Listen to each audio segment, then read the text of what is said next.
Bonjour à toutes et à tous.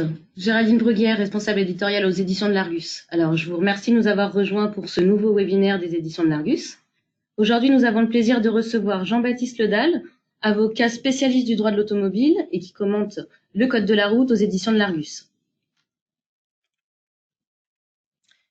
Jean-Baptiste est également l'auteur de plusieurs ouvrages, dont le guide de véhicules de collection. Il est aussi membre du comité de pilotage de la revue La jurisprudence automobile.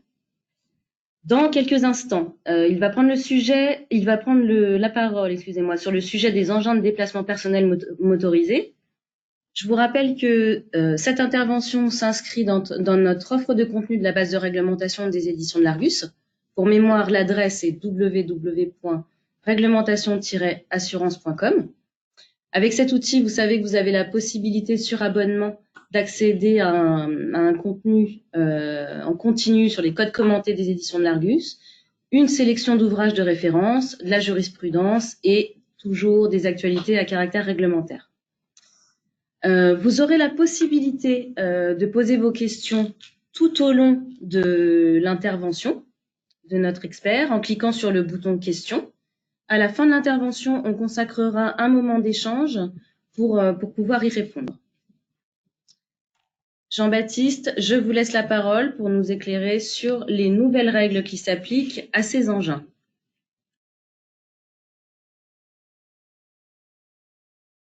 On est pour une petite partie de notre après-midi ensemble pour parler de ces EDPM. Alors c'est vrai que c'est un thème d'actualité. Peut-être que beaucoup d'entre vous ont découvert ces engins avec les grèves. Et puis c'est également une actualité réglementaire assez fraîche puisque nous avons un décret 2019-1082 du 23 octobre 2019 relatif à la réglementation des engins de déplacement personnel.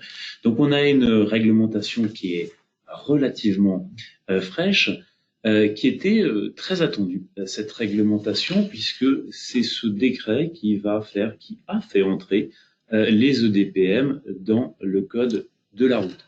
Alors, les EDPM, Géraldine nous le disait, les engins de déplacement personnel, le M de motorisé.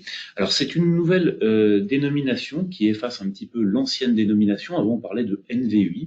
Alors, on verra au fil de ce webinaire qu'on parlera encore de NVEI. Alors, NVEI pour nouveaux véhicules électriques individuels. Alors, pourquoi on va encore parler de NVEI? Parce que tout simplement, tous les engins, on va les détailler un petit peu cet après-midi. On peut parler bien sûr, de trottinette, hein, c'est la plus célèbre des EDPM, mais on a aussi l'overboard. Alors, l'overboard, c'était très à la mode il y a un an et demi, 2 ans, parmi les plus jeunes utilisateurs. Donc, c'est une petite tablette et on est debout dessus et on essaie de tenir l'équilibre. Ça marche en fait très bien puisqu'il y a des outils gyroscopiques dedans. Alors, on a l'overboard, on a également le gyropode. Alors, le gyropode, on peut donner la marque, hein, parce que ça parlera à beaucoup plus d'entre vous. C'est presque, je vois mon éditrice qui me fait non, c'est en live, alors je vais quand même le faire, Segway. Et je le lis d'autant plus volontiers que c'est presque entré, maintenant ils ont à se battre pour effectivement faire reconnaître que c'est un nom de marque. Et donc on le connaît puisqu'on a ces engins qui régulièrement se promènent autour des sites touristiques. Et puis nous avons également les solo ou mono-wheel, donc ces petits engins, on tient debout directement sur la roue qui roule toute seule. Donc on a une grande diversité et on verra qu'on a aussi d'autres choses qui ne sont pas rentrées dans cette catégorie EDPM. Donc on a encore aujourd'hui des NVEI qui ne sont pas EDPM. Alors, je vous le disais, on attendait avec impatience ce texte réglementaire. On avait un vrai désir de réglementation pour ces engins, tout simplement parce que ces engins n'étaient pas du tout appréhendés par le code de la route, avec une conséquence évidente, c'est que ces engins, même si on les côtoyait de plus en plus, n'avaient le droit de rouler nulle part jusqu'au 23 octobre 2019, c'est-à-dire que ce soit sur la chaussée, que ce soit sur le trottoir, la piste cyclable, n'importe où dans l'espace public, ces engins n'avaient pas le droit de circuler. Et donc, les acheteurs de ces engins pouvaient éventuellement les faire circuler peut-être dans leur salon, dans leur jardin, mais c'est tout. Donc, on comprend un petit peu ce désir de réglementation, et ce d'autant plus que la diffusion de ces engins aidants, on a malheureusement eu les premiers cas, les premiers accidents, avec des interrogations, on en reparlera tout à l'heure, sur les problématiques assurantielles. Donc un vrai désir de réglementation. Au départ, on avait cette idée de faire entrer les EDPM dans le code de la route par le biais de la loi LOM, la loi d'orientation sur les mobilités. Et puis cette loi a un petit peu tardé à venir, et donc le gouvernement a choisi l'option du décret, avec une annonce dès le mois de juin de cette année, nous indiquant que nous aurions un texte au 1er septembre, avec déjà de la communication visuelle qu'on retrouvera tout à l'heure au cours du webinaire. Alors, en fait, on n'a pas eu ce texte le 1er septembre. Il a un petit peu tardé, hein, ce texte, pour tout simplement une question de vitesse. Alors, on va le voir dans quelques instants quand on va découvrir cet article R311-1, en tout cas les points 6, 14, 15 et 16. En fait, on a une question de vitesse. Donc là, vous le voyez sans doute sur cette définition, 25 km/h. On a eu une volonté au départ pour le gouvernement de placer cette limitation à 20 km/h. Donc c'est ce qui a généré un petit peu ce retard de quelques semaines entre l'annonce prévue au 1er septembre et finalement l'arrivée de ce décret un petit peu après. Et pour la petite histoire, finalement, les deux textes, et le décret EDPM et la loi LOM, arrivent finalement un peu dans un mouchoir de poche. Alors, reprenons cette définition de l'EDPM. Alors, cette définition avec une modification de l'article R311-1, c'est un petit peu l'article R311-1 du Code de la route. C'est un petit peu le dictionnaire du Code de la route qui va venir un petit peu nous donner une définition des différents véhicules qu'on va pouvoir croiser sur nos routes et surtout dans le Code de la route.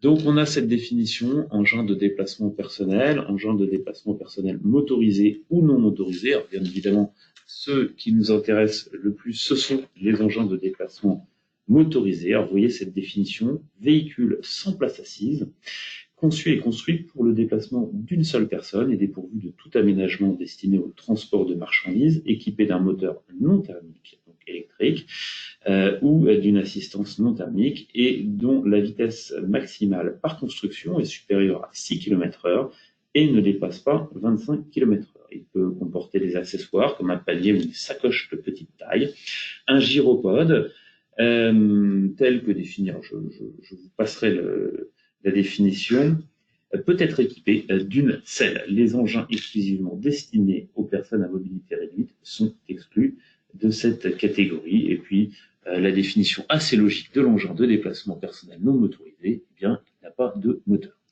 Alors, beaucoup de choses dans cette définition, avec déjà une problématique, vous le voyez, assez amusante, celle de la selle. Alors, pourquoi la selle? Avec l'arrivée des EDPM dans le code de la route, c'est vrai qu'on a des engins qui sont, on l'a vu, assez protéiformes. Et donc, on va bousculer un petit peu, on va être à la frontière d'un certain nombre de définitions d'autres véhicules. Alors, je pense notamment au vélo. Alors, c'est vrai que vélo, on a des vélos à assistance électrique. On peut être très proche d'une trottinette ou d'un EDPM. Alors, la frontière physique, c'est la présence de la selle, avec notamment un engin qui n'a pas pu rentrer dans la catégorie EDPM à cause justement de cette selle, c'est la draisienne. Alors, la draisienne électrique, ceux qui ne visualisent pas vraiment cet engin, la draisienne, quand vous avez de jeunes enfants qui veulent apprendre à faire du vélo, eh bien c'est un petit vélo sans pédale. Alors vous prenez ce petit vélo sans pédale, vous le faites grandir un petit peu, vous mettez une motorisation électrique, Et là, on a un engin qui ressemble fortement à une mobilette ou un petit scooter. Donc on voit que la frontière est assez ténue. Donc l'idée, ça a été de choisir cette selle comme un peu un moyen de distinction, ce qui fait qu'on va pouvoir différencier le DPM du vélo et surtout du vélo à assistance électrique. Et on verra que c'est intéressant puisque ce n'est pas la même réglementation qui s'applique au vélo à assistance électrique et aux EDPM. Alors, donc les draisiennes qui restent finalement en dehors des codes de la route, donc on parlera éventuellement pour ces draisiennes de NVEI, et donc on a encore des engins qui ne sont pas appréhendés par le code de la route. Alors, sur cette histoire de selle, on a une jurisprudence très récente, qui est assez amusant, que vous avez peut-être vu passer il y a quelques jours, avec la condamnation d'un usager par le tribunal de police de Dijon pour une circulation sur une trottinette électrique munie d'une selle. Alors, bien évidemment, c'est une infraction qui avait été constatée avant l'arrivée de ce décret, mais l'officier du ministère public a quand même choisi de maintenir les poursuites en considérant que même avec la nouvelle réglementation, eh bien, cet engin ne pouvait pas circuler puisque justement il était équipé d'une selle. Et donc pour la petite histoire, cet usager a écopé d'une amende de 120 €. Mais on voit bien que c'est cette selle qui est quand même un peu la frontière entre les différents engins. Alors, on parlait de la selle, on arrive tout de suite dans les caractéristiques techniques des EDPM. Alors, avec l'article qui suit, l'article R412-10 du Code de la route, sur la largeur de ces engins, vous voyez 0,90 mètres, donc 90 cm, on est un petit peu plus large pour les cyclomoteurs, 1 mètre par exemple, et une longueur maximale de 1,35 m. Et ça, ce sont des dispositions qui vont être applicables à partir du 1er juillet 2020. Alors, on a la plupart quand même des engins qui aujourd'hui sont d'une taille, d'une longueur inférieure à 1,35 m. Alors, sur la question de pourquoi est-ce qu'on attend le 1er juillet 2020?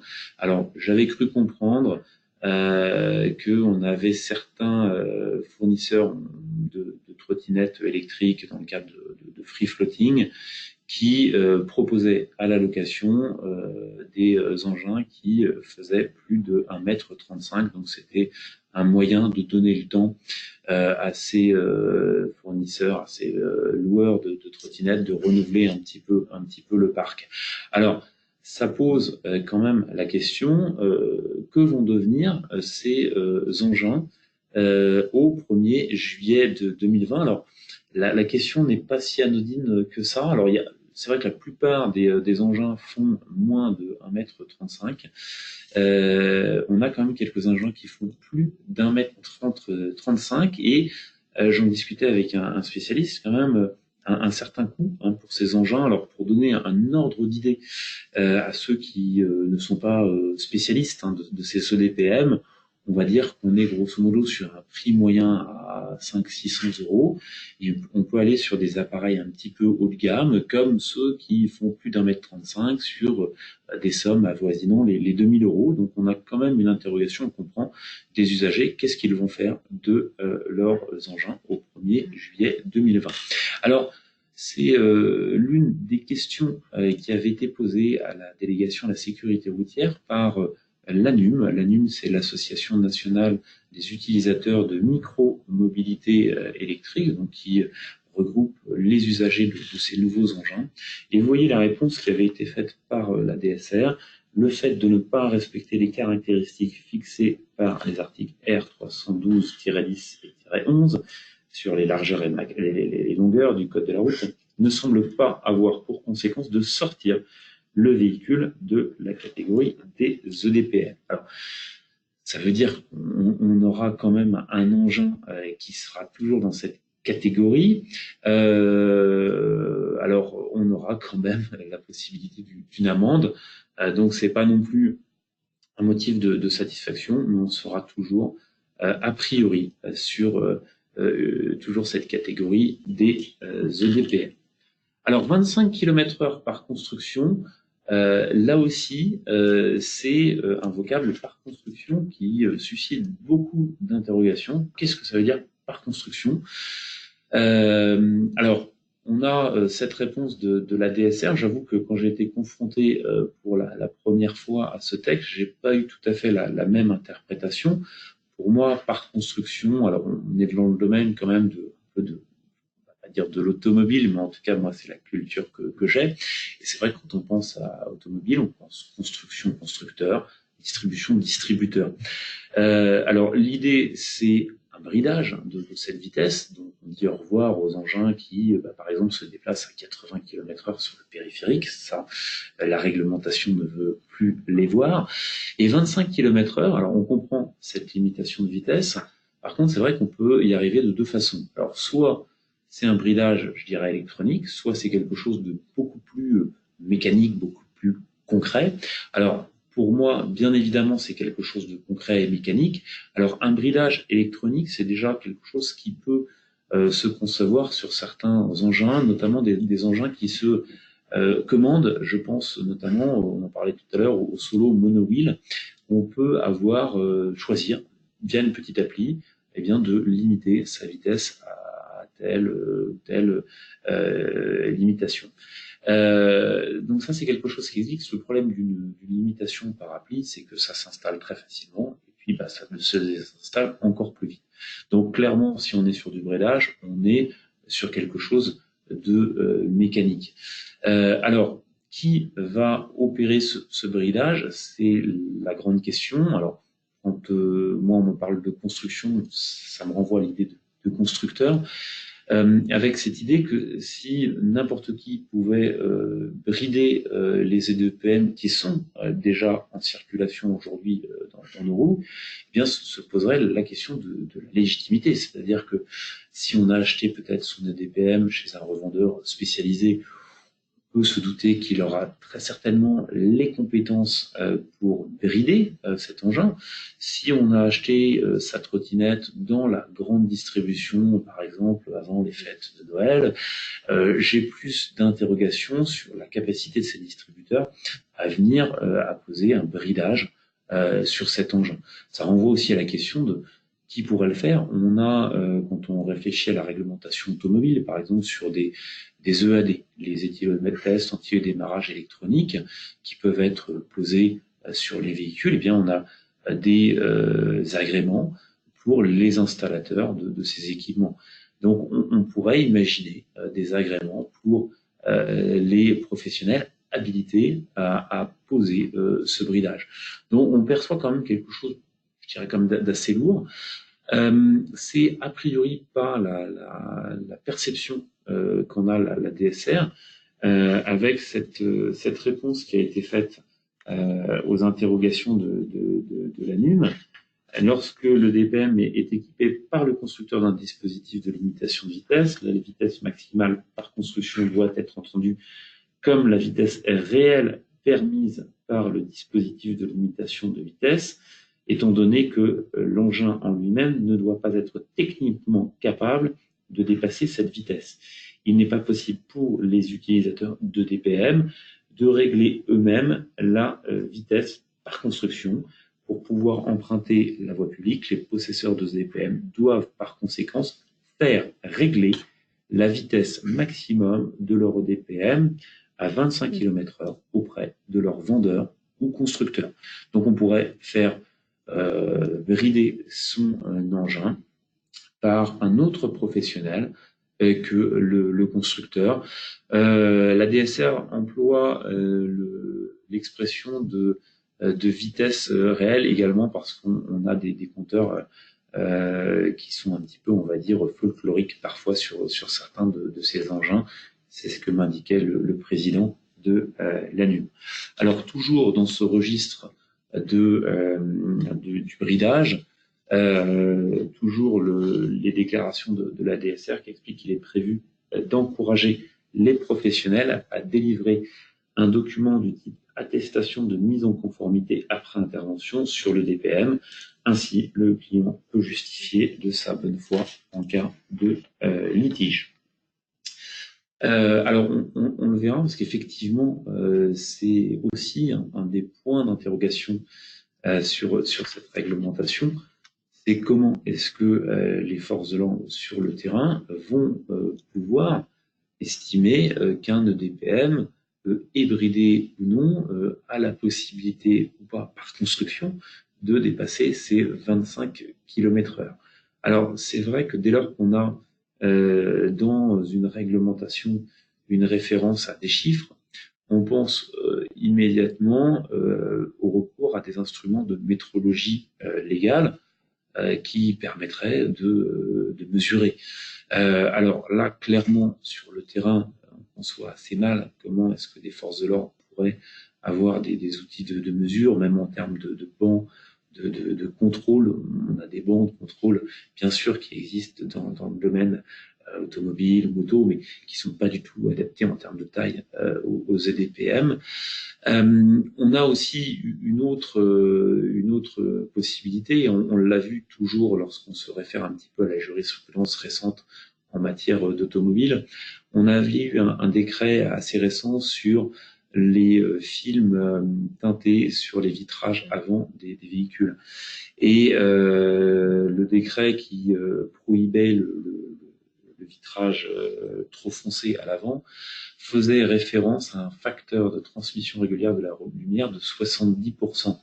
Alors, bien évidemment, les agents sur le terrain ne sont pas équipés d'appareils pouvant leur permettre de mesurer ce facteur de transmission régulière de la lumière. Et c'est pour cette raison que lorsque les premières verbalisations sont tombées, massivement les tribunaux de police ont relaxé, puisque on soulignait tout simplement que les agents n'avaient pas d'instruments, n'avaient pas d'appareil pour permettre de dire oui, c'est bien 71%, 68, 69, etc. La Cour de cassation est passée par là et nous a dit si, les agents ont tout à fait la possibilité de nous dire bien, c'est trop foncé. Donc on pourrait estimer que oui, sur le terrain, des agents verbalisateurs pourraient estimer un petit peu ou juger que oui, on a bien un DPM qui par construction peut dépasser les 25 km/h. Et là, bien le document, l'attestation serait très utile pour l'usager, pour dire aux agents non, regardez, mon engin a bien été bridé, bien que les textes, quand on prend le texte, à aucun moment le texte nous dit bien les usagers vont devoir circuler avec une attestation pour démontrer qu'on a bien un engin bridé. Alors, quelques petits commentaires. Vous voyez cet article R321-4-2 du Code de la route, le fait de circuler sur la voie publique avec un engin de déplacement personnel motorisé dont la vitesse maximale par construction est supérieure à celle définie au 6.15, donc 25 km/h, est puni de l'amende prévue pour les contraventions de la 5e classe. Donc, contravention de 5e classe, on est quand même pour mémoire à 1 500 €. Confiscation, immobilisation, mise en fourrière peuvent être prescrites par le code de la route. Alors, 1 500 €, on rappellera que c'est un plafond, c'est le maximum qui va pouvoir être prononcé par le tribunal de police. Donc, bien évidemment, on ne va pas avoir systématiquement des condamnations à 1 500 €, mais on voit qu'on a quand même des textes qui peuvent permettre une certaine sévérité et pourquoi pas des condamnations financières d'un montant supérieur à la valeur même de l'EDPM qui pourrait par ailleurs être confisqué. Donc on voit que c'est quand même une réglementation assez sévère. Une petite précision encore de la DSR en réponse aux interrogations de l'ANUM. Je vous la lis. L'article R317-23-1 du Code de la route vient sanctionner le fait d'utiliser un EDPM débridé et dont la vitesse par construction était à l'origine conforme à la réglementation. L'article R321-4-2 du même code vient sanctionner pour sa part le fait de circuler avec un EDPM dont la vitesse maximale par construction est supérieure à 25. Il s'agit de la reprise des dispositions juridiques que l'on retrouve aujourd'hui pour les cyclomoteurs et les cycles à pédalage assisté, donc vélo assistance électrique. Ces deux infractions ne peuvent par conséquent être constatées simultanément car elles recouvrent des réalités bien différentes. Alors, loin de nous, bien sûr, l'idée d'encourager les usagers à avoir un engin bridé au départ et le faire débrider, même si effectivement on voit que les peines sont moindres dans ce cas de figure. Toujours sur la nouvelle réglementation et les nouveaux articles du Code de la route, R315-7, tout engin de déplacement personnel motorisé doit être muni d'un dispositif de freinage efficace dont les caractéristiques sont fixées par un arrêté du ministre chargé de la sécurité routière et le ministre chargé des transports. Le fait de contrevenir à ces dispositions est puni de l'amende prévue pour les contraventions de la première classe. Alors, petite parenthèse sur cet arrêté qu'on devrait avoir en théorie d'ici le 1er juillet. La question se pose aussi du terme freinage. C'est vrai qu'on parlait de la diversité de ces engins. Un dispositif de freinage, c'est quelque chose qui quand même cohabite très mal avec les systèmes gyroscopiques qu'on va retrouver sur le gyropode et les money wheel avec clairement en termes de sécurité de grosses interrogations puisque le dispositif de freinage, si on est vraiment sur du freinage, risquerait d'entraîner quand même pas mal de chutes. Donc se discute en ce moment peut-être une notion de décélération et non pas de freinage, en tout cas pour ces engins gyroscopiques. Alors, vous le voyez, on en parlait tout à l'heure, ce visuel. Alors, le visuel n'est pas de moi. Le visuel est tout simplement de la DSR, puisque c'est l'administration qui a communiqué sur ce visuel dès le mois de juin de cette année. Alors, vous retrouvez quelques informations intéressantes. Alors, bien sûr, soyez prudents, pensez à votre sécurité et aussi à celle des autres. Au-delà du clin d'œil, c'est vrai qu'on parlera un petit peu d'assurance tout à l'heure. Bien évidemment, se pose la question de la sécurité des usagers, avec des usagers qui sont à l'évidence plus exposés que des automobilistes ou même des motards qui ont des protections, je pense, soit obligatoires comme le casque et les gants homologués, ou tout simplement des blousons renforcés. Quelques commentaires sur ce visuel. Alors, vous le voyez, séparez-vous de vos casques audio et écouteurs. On en reparlera peut-être tout à l'heure dans le cadre de ce webinaire, mais c'est vrai qu'on s'intéresse à la réglementation spécifique liée aux EDPM. Bien sûr, on la découvre, elle est toute récente, donc on est friand de la découvrir. Il faut quand même garder à l'esprit que l'EDPM reste soumis à la plupart des dispositions du Code de la route. C'est également vrai pour son usager. Donc son usager, on parle de casque audio, on a une réglementation, l'article R412-6-1 sur l'utilisation du téléphone portable au volant ou au guidon. Donc un usager de DPM ne doit pas téléphoner au guidon. Et on avait eu tout un débat sur le kit main libre. Finalement, ces diverses l'échange avait abouti à l'interdiction tout simplement du kit oreillette. Donc oreillette et puis tout casque ou tout dispositif auditif, sauf bien sûr les prothèses pour des personnes qui auraient besoin de prothèses auditives, mais sinon tous les dispositifs auditifs, qu'ils marchent ou pas, sont interdits. Et ça, c'est vrai qu'on soit en voiture, qu'on soit à moto, qu'on soit à vélo, qu'on soit à trottinette électrique. Donc ça, on en reparlera, mais c'est vrai qu'on a une bonne partie des règles du Code de la route qui s'appliquent aussi à ces usagers. Vous le voyez, un casque, également un équipement, un gilet ou un équipement rétro-réfléchissant. Là aussi, on le verra. On attend un arrêté spécifique pour ces équipements rétro-réfléchissants. Une limite d'âge. Donc, nos plus jeunes amis trottinetteurs vont devoir raccrocher la trottinette électrique. Et on le verra également, les usagers de moins de 12 ans vont devoir un petit peu s'équiper. Vous voyez également la présence d'équipements sur l'engin lui-même avec des feux avant, feux arrière. Toujours dans les grandes règles, quelque chose qui interpellait, c'était où doivent circuler ces EDPM. Alors vous le voyez, tiens, petite parenthèse, sur la droite du slide, les différents engins, donc la trottinette. Vous voyez l'overboard dont on parlait tout à l'heure, ou gyroskate. Et le gyropode. Alors le gyropode dont on a vu tout à l'heure que c'était la seule exception aux EDPM, on a le droit d'avoir un petit dispositif qui ressemble à une selle sur ce gyropode. Et vous voyez d'ailleurs que même le ministère, dans sa communication, lui aussi avait cité une marque. Donc j'avais tout à fait le droit tout à l'heure. Et la monoroue, vous voyez là, avec quand même peut-être beaucoup plus acrobatique, en tout cas. Moi, je ne circule pas en monoroue, donc en tout cas, c'est la sensation que j'en ai. Alors, sur les possibilités de circulation, où est-ce qu'on doit circuler avec son EDPM?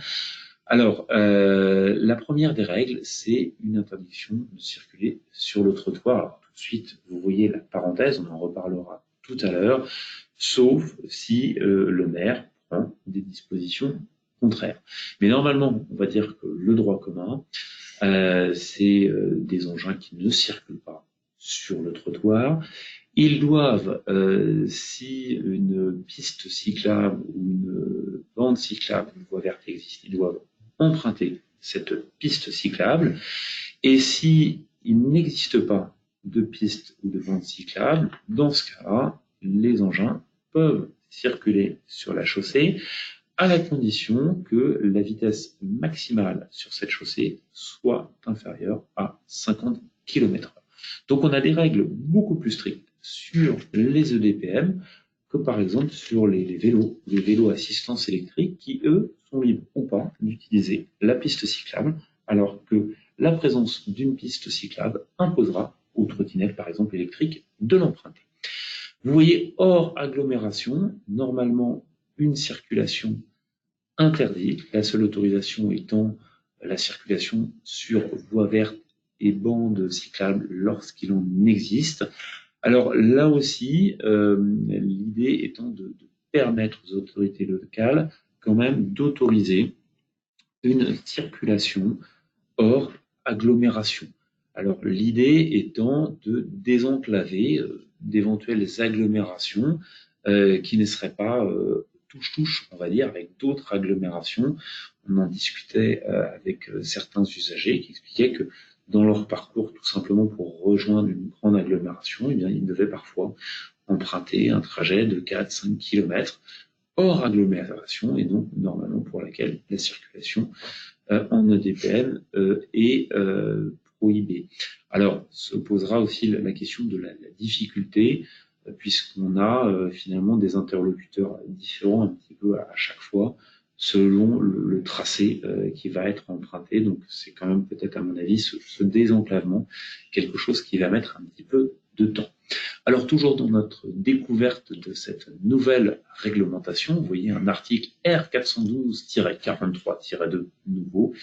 Il est interdit aux conducteurs d'engins de déplacement personnel motorisés de pousser ou tracter une charge ou un véhicule. Il est interdit aux conducteurs d'engins de déplacement personnel de se faire remorquer par un véhicule. Le fait de contrevenir aux dispositions du présent article est puni de l'amende prévue pour les contraventions de deuxième classe.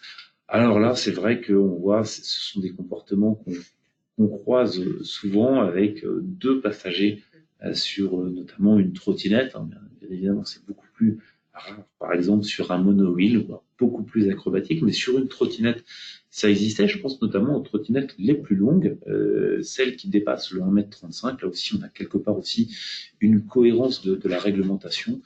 Limiter la taille maximale de l'EDPM, c'est aussi, dans la pratique, eh bien, éviter qu'on se retrouve avec plusieurs usagers, plusieurs passagers sur cet engin. Également, tout de suite, une interdiction. Alors, on l'a souvent vu en agglomération, des usagers de mobilité électrique qui filaient un coup de main ou un coup de pouce à des usagers moins bien lotis qui devaient pédaler, par exemple, pousser leur trottinette à la seule force des mollets.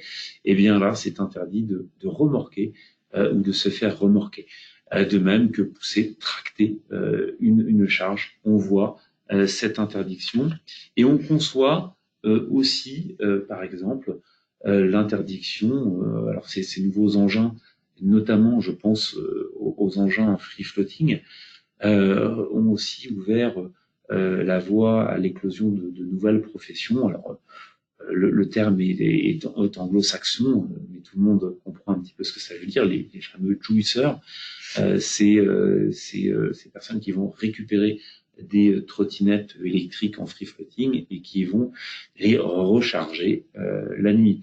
Alors, on a un marché qui s'est un petit peu organisé, on croise de plus en plus, alors on pourra s'interroger sur l'équation en matière d'écologie, parce que souvent on a des camionnettes, souvent diesel, qui fonctionnent le soir et viennent récupérer ces trottinettes électriques.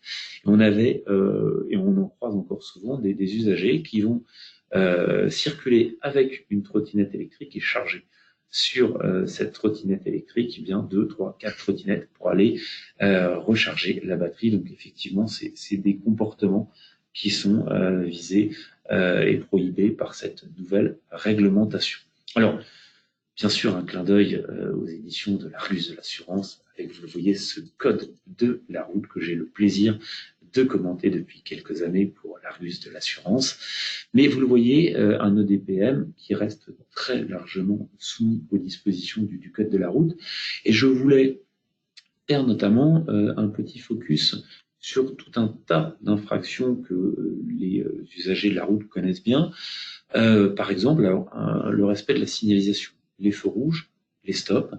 C'est vrai que les usagers doivent respecter ce feu rouge. Alors, le franchissement d'un feu de signalisation en rouge, c'est une contravention de 4e classe, avec une amende forfaitaire de 135 €, 90 € si on paye rapidement dans les 15 jours, avec même un petit délai de 15 jours supplémentaires pour s'acquitter à ce tarif minoré. Alors, je rassurerai tout de suite les usagers de micro-mobilité électrique s'ils choisissent quand même de franchir un feu de signalisation. Certes, ils risquent la verbalisation, mais uniquement, alors ils risquent quand même aussi de se faire traverser, soyons clairs, mais en termes de sanctions, ils risquent la verbalisation, mais ils ne risquent qu'une amende, puisqu'il n'y aura pas de retrait de points de permis de conduire.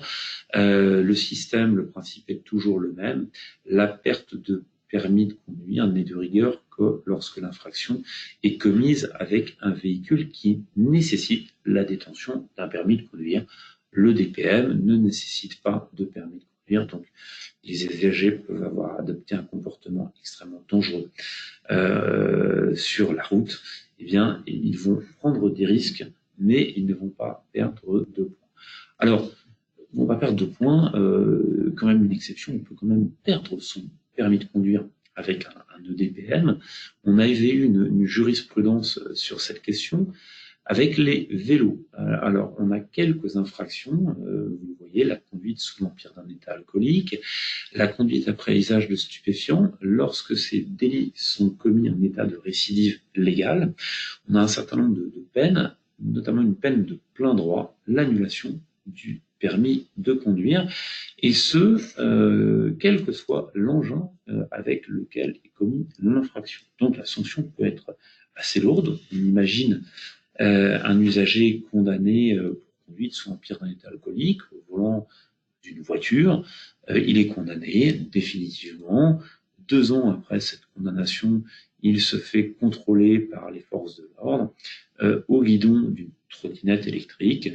Son taux d'alcool dépasse le seuil délictuel, et bien il sera poursuivi pour récidive de conduite sous l'empire d'un alcoolique, avec l'application d'une peine de plein droit absolument automatique, puisque les textes nous expliquent que les magistrats ne peuvent que constater l'annulation du permis de conduire. Il est donc possible de perdre son permis de conduire à trottinette.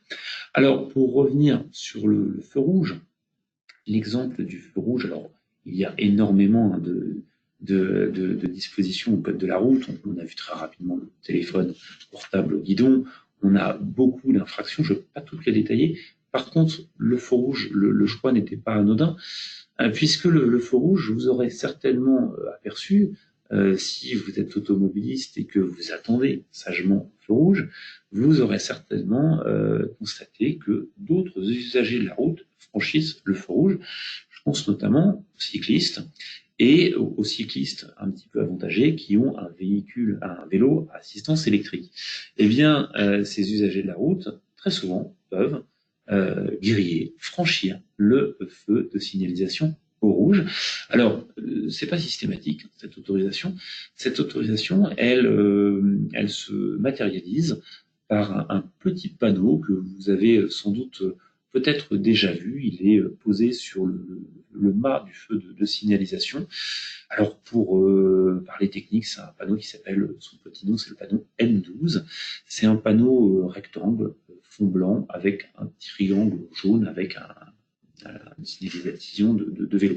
Alors, avec ce panneau, les cyclistes peuvent continuer leur parcours sans, alors on leur conseillera bien sûr la plus grande attention lors du franchissement du carrefour, mais ils ne sont pas tenus de respecter le feu au rouge.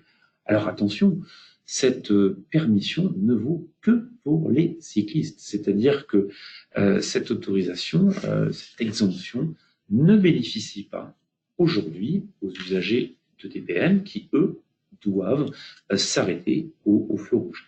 Alors, s'engagera sans doute une discussion, peut-être avec les autorités, sur une évolution sur ce point de la réglementation. Est-ce qu'on va pouvoir permettre aux usagers de micro-mobilité électrique de franchir ou pas le feu rouge? Nous sommes sur de la réglementation des arrêtés, donc de la réglementation locale, donc ça peut bien se jouer localement au cas par cas, avec du coup peut-être aussi une diversité des panneaux. On va peut-être devoir aussi adapter ces panneaux pour dire voilà, on a une réglementation qui est spécifique à la fois aux cyclistes et puis également aux usagers de micro-mobilité électrique. En tout cas, aujourd'hui, eh bien, si vous voyez une trottinette électrique franchir le feu de signalisation au rouge, eh bien, cet usager est dans l'illégalité. Alors, nous allons sans doute en parler un petit peu, on en avait un petit peu parlé tout à l'heure, la question de l'assurance. Alors, la question de l'assurance, c'est vrai qu'on était dans une situation assez étonnante où on a vu dès le début de l'année des compagnies d'assurance proposer des produits d'assurance spécifiques pour les usagers de micro-mobilité électrique, les usagers de trottinettes. Alors, c'est vrai que c'était une situation qui était assez paradoxale, puisqu'on avait des compagnies d'assurance qui se proposaient d'assurer la circulation d'un véhicule qui n'était pas autorisé à circuler. C'est vrai que c'était une situation qui était assez paradoxale. Alors, on comprend quand même la démarche des assureurs, puisqu'on le voit sur ces quelques articles à la fois du Code des assurances et du Code de la route. On a effectivement un législateur qui incite fortement l'usager d'un véhicule terrestre à moteur à se munir d'une assurance. Et puis, au-delà des dispositions du Code des assurances et du Code de la route, je pense qu'on avait un vrai désir à la fois de normes et aussi tout simplement de protection de la part des usagers qui étaient en demande aussi d'une certaine sécurité, surtout qu'on commence à avoir des usagers qui vraiment utilisent ces EDPM comme un moyen de transport. Et aussi, on verra que c'est pas forcément anodin de se dire qu'on utilise le DPM comme un moyen de transport puisque même la jurisprudence qui a pu être déjà saisie de ces questions un petit peu de DPM, de trottinette, d'assurance, eh bien, a parfois utilisé le critère de l'utilisation de ces EPM. Est-ce qu'on utilise la trottinette comme un jouet? Est-ce que l'on l'utilise comme un moyen de transport? Alors, avant même l'arrivée de cette nouvelle réglementation, eh bien, le ministère avait pu rappeler la nécessité de s'assurer. Donc, vous le voyez sur ce courrier du 22 août 2019. Enfin, je reprends les termes de ce courrier. Merci Géraldine. Le développement des engins de déplacement personnel motorisé amène à vous préciser certaines dispositions en matière d'assurance, et vous entendrez à travers moi le ministre. La loi Badinter de juillet 85 pose que l'assurance en responsabilité civile est obligatoire pour tous les usagers d'un véhicule automoteur destiné à circuler sur le sol et qui peut être actionné par une force mécanique sans être lié à une voie ferrée. Ainsi, les EDPM rentrent dans la catégorie des véhicules visés au titre de l'article L211-1 du Code des assurances, repris à l'article L324-1 du Code de la route. C'était les articles que l'on vous proposait sur la page précédente. Les EDP motorisés sont donc soumis à l'obligation d'assurance responsabilité civile par le propriétaire, qui peut être un loueur aussi. On a cette précision, puisqu'on a eu beaucoup d'interrogations sur les EDPM proposés à la location par les prestataires de free floating, avec la découverte que certains prestataires, malgré la législation, ne proposaient pas à leurs usagers, lorsqu'ils louaient le DPM, une couverture d'assurance. Donc on a quand même là-dessus on a eu certaines déconvenues, d'ailleurs. Alors sur ces déconvenues, on a eu aussi un positionnement du FGAO qui a été amené à intervenir. Le FGAO, qui est donc le Fonds de garantie des assurances obligatoires, qui nous explique que il a pris en charge 28 victimes sur des accidents impliquant ces trottinettes électriques avec des usagers qui croyaient être couverts par leur compagnie d'assurance, soit dans le cadre du contrat de multirisque habitation ou totalement sans assurance. Donc on a eu quand même 28 victimes qui ont été prises en charge par le FGAO pour un coût d'indemnisation de 85 000 euros. C'est vrai que plus la trottinette électrique et les EDPM vont entrer dans les usages, plus on va se retrouver quand même confronté à cette problématique assurantielle. Alors aujourd'hui, on a des compagnies d'assurance qui, alors déjà, n'ont pas attendu la réglementation, on l'a dit tout à l'heure, pour se positionner et offrir des produits d'assurance spécifiques pour les EDPM. Et à l'évidence, l'arrivée d'une nouvelle réglementation est venue un petit peu bousculer les compagnies d'assurance qui ont été amenées à revoir pour certaines leur offre de produits pour se positionner aussi par rapport à cette nouvelle réglementation. C'est-à-dire que hier encore, en tout cas avant le décret, eh bien les compagnies d'assurance, assuraient des EDPM avec des dimensions plus ou moins importantes, en tout cas qui ne correspondent pas forcément aux critères posés par la réglementation actuelle. Donc il y a aussi l'idée pour les compagnies d'assurance, pour la plupart en tout cas, d'assurer des EDPM conformes par rapport à la récente réglementation. Alors un petit mot sur la loi d'orientation des mobilités. Alors, on le disait tout à l'heure en début de notre intervention que au départ il était prévu de largement parler de mobilité et de DPM dans cette loi LOM, et que le décret est venu un petit peu finalement permettre au pouvoir réglementaire d'aller un petit peu plus vite sur ce dossier. Donc on a moins de choses sur la loi LOM pour ces EDPM. On a quand même un dispositif qui concerne le free floating.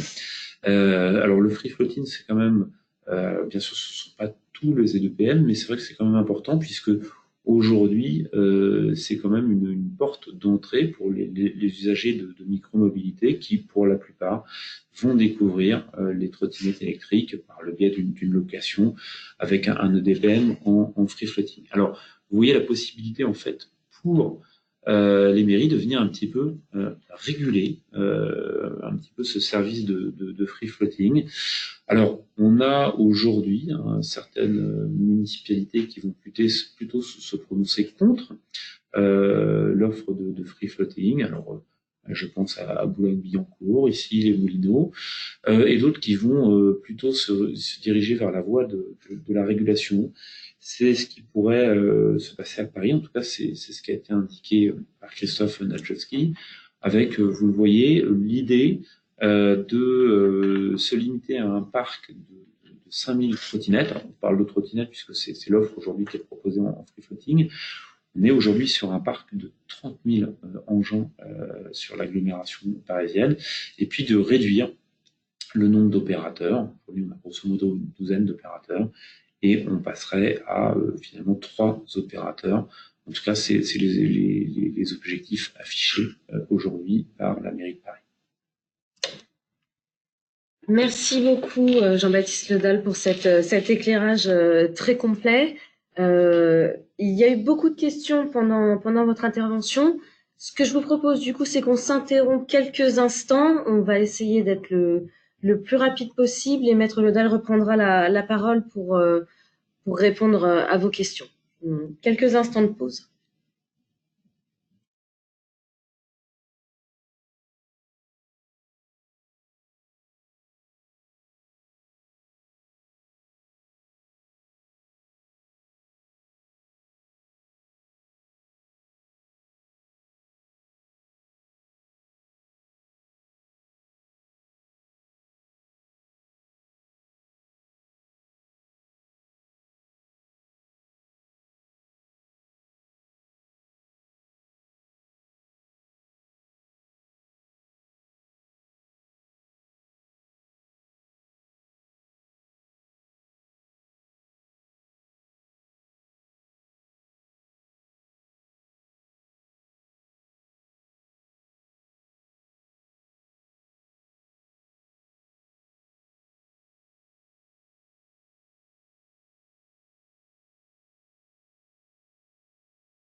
Merci beaucoup d'avoir patienté. On a essayé de faire le moins long possible. Maître Ledal va répondre à vos questions.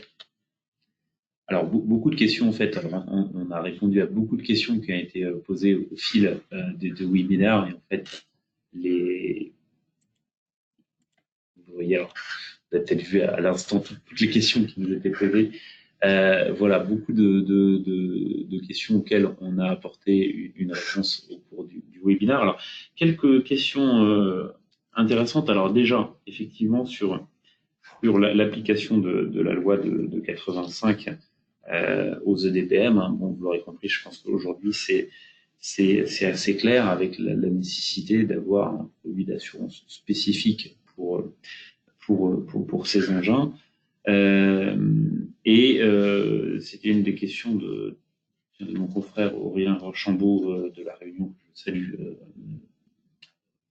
Bonjour Aurélien, très bonne question. Alors c'est vrai que c'est une question qui est intéressante, la question qui a été posée par mon confrère sur le conducteur d'un EDPM. Effectivement, à partir du moment où on a un engin qui est un véhicule terrestre à moteur, à partir du moment où on va appliquer la loi de 85, eh bien on va avoir quelque part un traitement de cet usager de l'EDPM qui est moins favorable que celui qu'on peut avoir si on considère que cet usager est un piéton.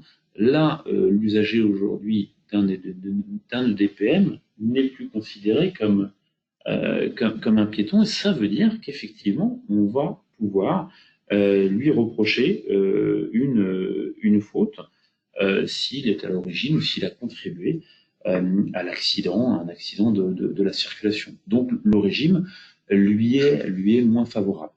Alors là aussi, je pense qu'il faut en tenir compte. On était interrogé aussi sur l'usage, on va dire, professionnel d'un EDPM. Alors, on l'aura vu, bien sûr, on va pas pouvoir faire de livraison avec un EDPM, on va pas pouvoir tracter, etc. Ça, c'est les dispositions du code de la route. Par contre, on peut imaginer, oui, des déplacements professionnels sur un EDPM. Alors, il faudra quand même y réfléchir un petit peu. Déjà, en termes de formation, l'employeur est quand même responsable de la sécurité de ses salariés. Donc, à l'évidence, alors j'imagine mal un employeur faisant circuler ses salariés sur une mono rouge. Je pense que ça serait peut-être un petit peu risqué, mais pourquoi pas. Mais même sur une trottinette, on pourrait quand même envisager une formation à la conduite d'un engin pour lesquels la plupart des salariés ne sont quand même pas coutumiers.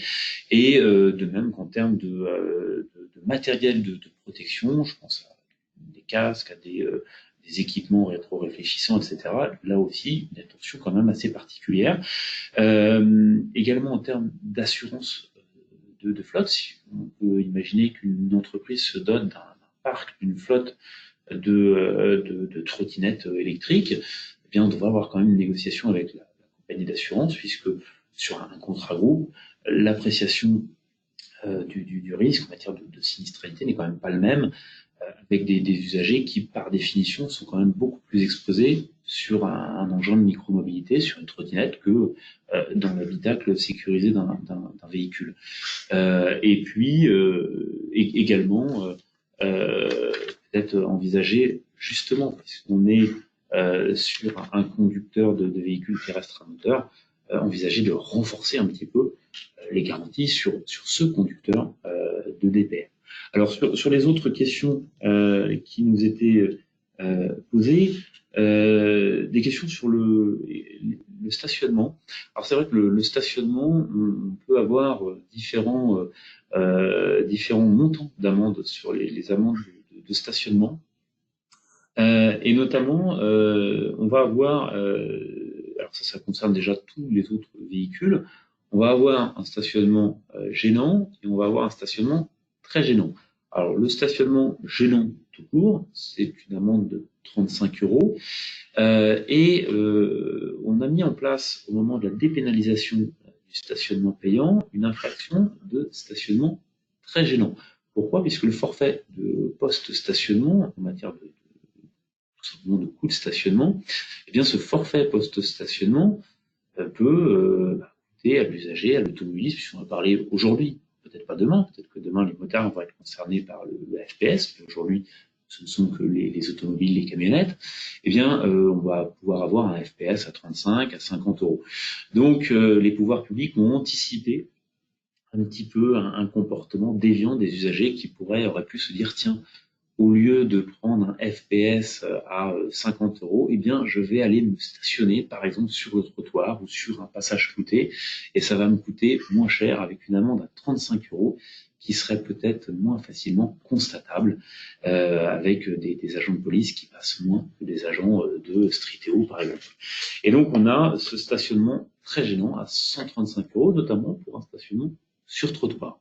Alors, en ont été notamment dispensés les 2 roues, je pense aux motos, qui aujourd'hui, eh bien, s'ils se stationnent sur le trottoir, ne vont pas être visés par cette infraction de stationnement très gênant, mais seulement l'infraction de stationnement gênant. Je pense que de toute façon, sur les problématiques de stationnement, on va avoir déjà l'arrivée d'une réglementation locale, avec aussi des mairies qui vont choisir, et on le constate aujourd'hui dans les rues parisiennes de façon extrêmement matérielle, on a l'apparition de places de stationnement dédiées. Alors, avant, on avait beaucoup de places de stationnement dédiées à l'automobile, mais maintenant on a des places de stationnement dédiées aux motos, dédiées aux vélos et depuis pas longtemps aux trottinettes. Donc effectivement, à partir du moment où on a la matérialisation de lieux de stationnement, on peut imaginer des réglementations spécifiques sur le stationnement de ces engins. Géraldine Bruguière, peut-être d'autres questions qu'on n'aurait pas traitées dans le cadre de ce webinaire. Alors oui, peut-être une question, oui, sur l'interdiction de conduire tout véhicule terrestre à moteur. Alors, c'est vrai qu'en matière de droit routier, c'est une question qui est posée par mon confrère Christophe Liévremont, que je salue, du barreau de Mulhouse. Eh bien, effectivement, on peut imaginer en matière de droit routier des peines, bien sûr, d'annulation de permis de conduire, des peines de suspension de permis de conduire. La plupart du temps, ces peines qui sont prononcées donc par un magistrat ne vont concerner que les véhicules pour lesquels un permis de conduire est nécessaire. Donc, ce qui va permettre à l'usager condamné, eh bien, de louer une voiturette sans permis, de conduire un petit cyclomoteur de moins de 50 cm3. C'est vrai, et aujourd'hui, pourquoi pas un EDPM. Plus rarement, on a le prononcé de peine d'interdiction de conduire tout véhicule terrestre à moteur. Et dans cette hypothèse, eh bien, on aurait effectivement l'impossibilité de conduire également une trottinette électrique. Bien, merci beaucoup Jean-Baptiste, et puis merci à vous d'avoir assisté à ce 3e rendez-vous de rendez-vous experts des éditions de l'Argus. Alors sachez que vous pourrez réécouter l'intervention de Maître Ledal et les 2 précédentes interventions de nos experts sur la page YouTube des éditions. Vous pouvez également retrouver les parutions de Maître Ledal sur notre site internet, et pour très bientôt, Maître Ledal est en préparation d'un ouvrage sur les engins de déplacement personnel motorisés à paraître aux éditions de l'Argus. Surveillez notre site. Merci encore. Au revoir.